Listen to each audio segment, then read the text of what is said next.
Hello and welcome back, everyone. Welcome to another episode of Discussing Business Strategy with me, Yavar. And we're going to discuss another technique today, which falls within the strategic analysis process. And this technique is called Porter's Five Forces Model.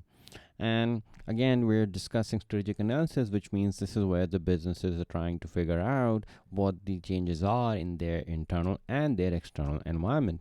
And this particular technique, Porter's Five Forces Model, is an assessment of the external environment. It is used to determine how competitive certain industry is. Is it highly competitive or there's low competition? So Porter's Five Forces Model is a framework used to determine the level of competitive rivalry. Of course, the more competition there is, the more competitive rivalry there is going to be. The less the competition there is, the less the rivalry is going to be. So, how much competitive rivalry is in any industry and what impact it has on the profitability of businesses involved. So, that's what we're going to look at. So, I want you to imagine that you're a business that's any business, let's say cell phone industry or food industry, and you have to assess when you are discussing a new strategy for the future whether it's possible to grow further in this industry or not. Are there challenges or is the path looking relatively easier? And Mr. Porter, who came up with this model, said that there are five forces that are in play that help you to determine how competitive a particular industry is. And I'm going to list them first for you. The first of these is called threat of new entrants. So, new businesses entering any space will make it difficult for the existing businesses. Threat of substitutes, the more alternatives or replacement for your products are, the higher the competitive rivalry is going to be. How much power the buyers have. Now, as consumers, you are buyers to the retailers, right? The businesses that are selling directly to you. But retailers are buyers to the wholesalers. Wholesalers are buyers to the producers. So every stage of business will have a buyer and a seller. So we're going to when you talk about buyers, we're going to talk about consumers, of course. But if you're a wholesaler, then a retailer is also a buyer for you. So keep that in mind. And fourth technique is called supplier power. We know what suppliers do. They provide the raw material for your own production process. And Mr. Porter argued that depending on how high or how low these threats are, these will collectively determine or they will put pressure on the fifth force, which is called competitive rivalry. And I'm going to explain what that means in a minute, so don't worry about it. But collectively, these are the five forces at play which help you to determine how profitable you're going to be in any industry. It's going to be high or is that going to be low?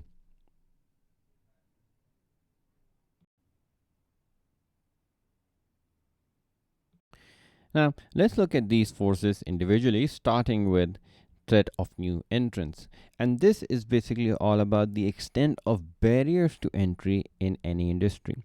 Now, barriers to entry are obstacles that make it difficult for new businesses to enter any space.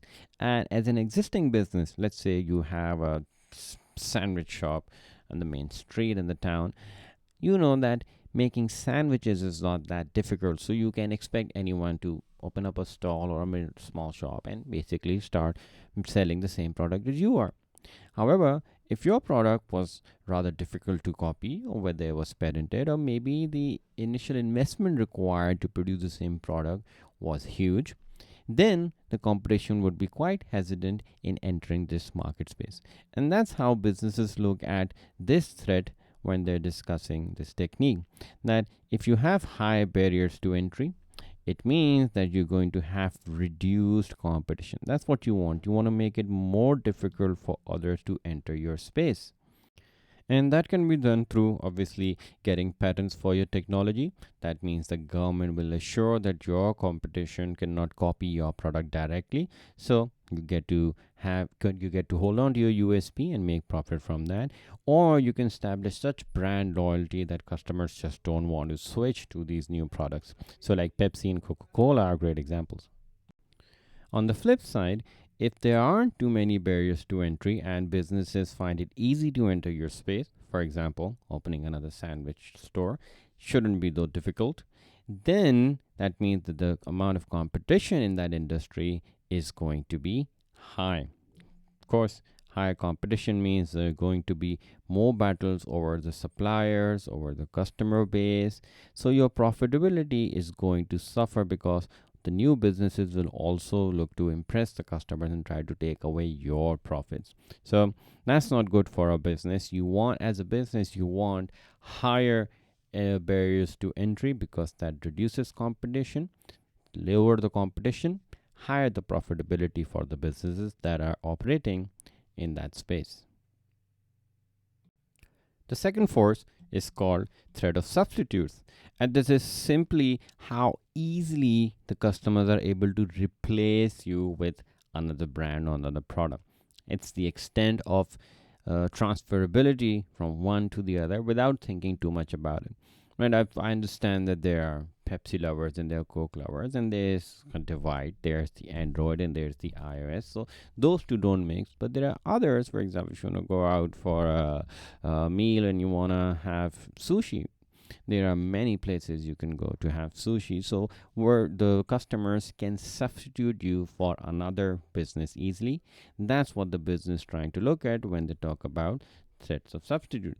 And of course, this is easy to understand. The more direct competitors you are, the higher the competition is going to be, and the more options there are, the customers will not think twice about switching to another one, maybe just for a different flavor or a different experience. So high substitute threat means customers switch easily. That's not good for a business. And because of this, because of the increased competition, businesses will have to compete and share the profit that is available.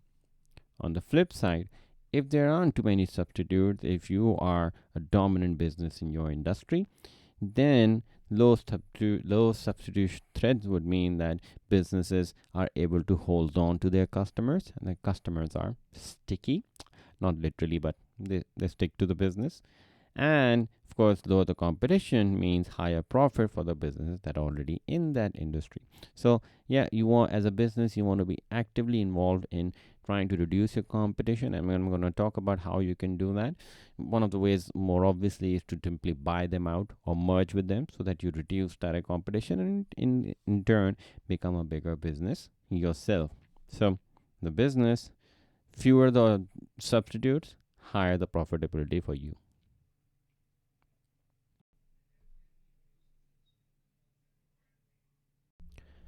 The third force in this technique is called buyer power. And this is basically determining how many customers do you have as a business. Of course, you want more customers, that means more revenue, but you can also earn a lot from one, or you can earn a little from many customers. So you want to see what the makeup of your customer base is like. And this picture fully sums up what this power is all about. Imagine you're this producer producing tomatoes, and you know that your produce is going to be bought by a giant wholesaler. So one business trying to buy your entire produce, and there's no one else to sell to, maybe one or two big businesses. Now, when you're dealing with a big business and you are, as a producer, have only one avenue to get rid of your produce and get in return for it, then you're forced to take whatever money the buyer is paying you, because you don't have a lot of bargaining power in this situation. Because if this one goes, then your produce, which is perishable, could go to waste, and you'll be left with no money and your own produce, which you cannot sell to anyone. So in such a situation where there are many producers but few buyers, and the buyers have the higher bargaining power, and the businesses will suffer in this situation. So few buyers makes businesses reliant on their orders, and whatever they do, the businesses will have to listen to them. So increased competition means you make sure you retain your customers by either giving them a discount, giving them credit period. However, if the situation was flip, if you have many buyers, then you can afford to lose few. I mean, you can turn them away if they don't like your product. That's fine. You know, there's others coming in the door and wanting more. In that situation, when competition is reduced, then you don't have to worry about it. So you just carry on your selling your own thing because you have enough buyers to not change your own strategy. And lastly, and there's the supplier power.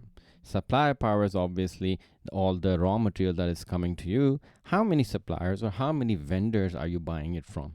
If there are many suppliers of your raw material, for example, you need rice, there's multiple types of producers producing multiple types of rice, so there are many suppliers to that. So if you're a restaurant, you're not too worried about not having good terms with one or two of them, because if one of them don't want to give you the rice at your rate, the other one might.